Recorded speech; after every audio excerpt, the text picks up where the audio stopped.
When I started my sermon series called Moments with Jesus, I realized right at the start that I was going to have to do something with the healing stories of Jesus.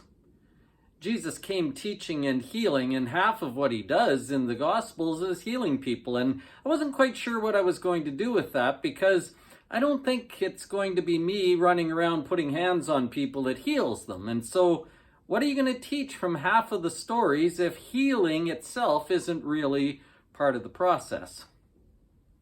Well, typically when we come to those healing stories, what we teach is the faith of the person who is healed. And we talk about faith a great deal. And that's valid, that's fair, but you can't do that with 23 different incidents of healing. You can't just keep talking about the person's faith all the time. That becomes kind of boring after maybe the 40-second sermon about it. So I got looking at them again, and I kept reading through all these healing stories.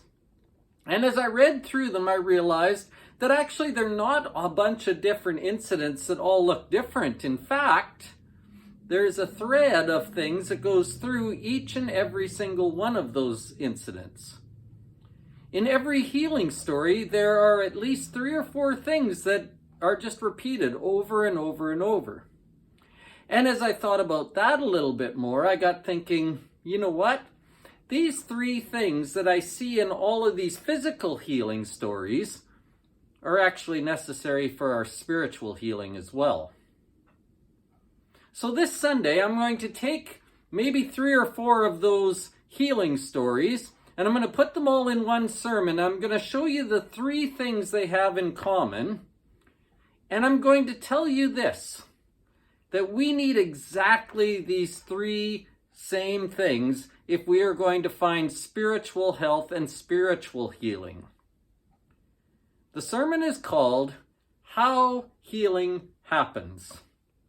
And my contention is going to be this, that we as Christian people could be much healthier, could be much stronger, could be much better, could be healed of many more things if only we would know and do the 3 things that those who got physically healed did.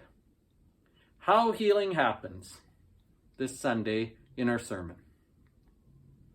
In Bible study at 10 o'clock, we're still going through the book of Jude, and we're near the end now. We're in about verse 13 or so, and Jude is becoming very practical now. He is saying, this is what the false teachers do. They act like this and this and this. This is what actual Christians respond like. They act like this, this, and this. And so we get these long lists of things not to do and things that we ought to do. And that will form the discussion of our Bible study this week. He's going to talk about the fact that the false teachers are not doing the right things. And that becomes a warning to us to say, don't do those things.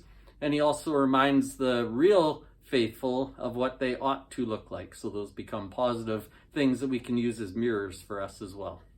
I think there's tons to talk about in Jude, and I'm going to be surprised if we get through 4 verses. So probably have a couple of weeks left in Jude. A reminder that we're still doing noon lunches, and so please, as always, bring enough for your family and a few more so we can invite visitors to stay. That would be really nice. And if you're comfortable, plan to stay, because it's really nice to get to visit, and that's an easy way to get to know one another. The weather is turning. It was warmer yesterday. It's getting chillier and cooler outside, but the reception Sunday morning will be warm. So we'll see you then.